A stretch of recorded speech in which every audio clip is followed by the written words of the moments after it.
Chers téléspectateurs, enfin une bonne nouvelle. Vous vous souvenez des temps impies où nous étions soumis à nos dégoûtantes pulsions animales, qui nous poussaient à nous toucher, à nous embrasser, voire même, tenez-vous bien, à faire l'amour. Quoi? Vous voulez dire rencontrer un autre corps, une autre sensualité que la nôtre, un autre univers que celui limité par notre propre expérience? C'est dégueulasse. Il y a tellement d'activités plus enrichissantes, plus satisfaisante, où on est sûr d'avoir du plaisir. Seul, c'est mieux. Seul, je vais vous dire, c'est le top. On n'est pas bien là, sur notre canapé, avec notre God et notre Netflix? Non, vraiment. Faire l'amour, c'est une perte d'un temps précieux que l'on pourrait passer à se cultiver et à s'élever intellectuellement. Et puis de toute façon, le jour où on en a envie, rien de plus facile. Les applis sont là pour satisfaire tous nos désirs, n'est-ce pas? Quand je veux, comme je veux, avec qui je veux. Le problème dans tout cela, chers téléspectateurs, c'est que tout ne peut être réduit à un bien de consommation. Faire l'amour, ce n'est pas juste un moyen de passer le temps entre deux vidéos de chat et notre commande Amazon. C'est une activité au fondement même de notre existence, de notre animalité, qui en dépit de tous nos efforts pour l'oublier, nous ramène à ce que nous sommes foncièrement, des êtres vivants.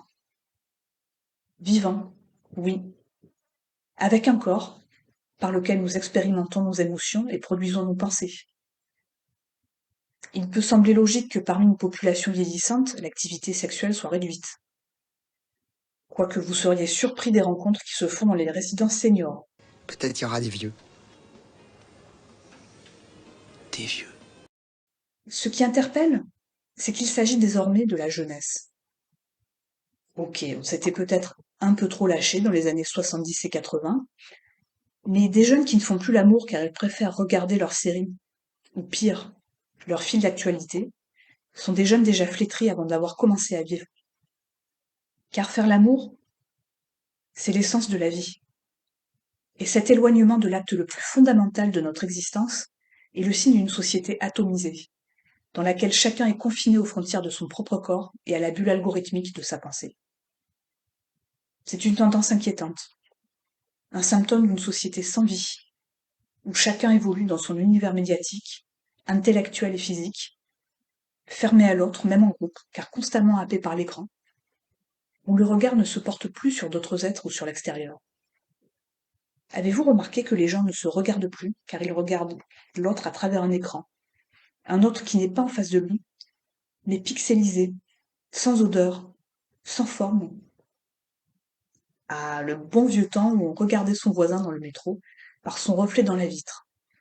Sauf que des fois, nos regards se croisaient, car lui aussi faisait la même chose.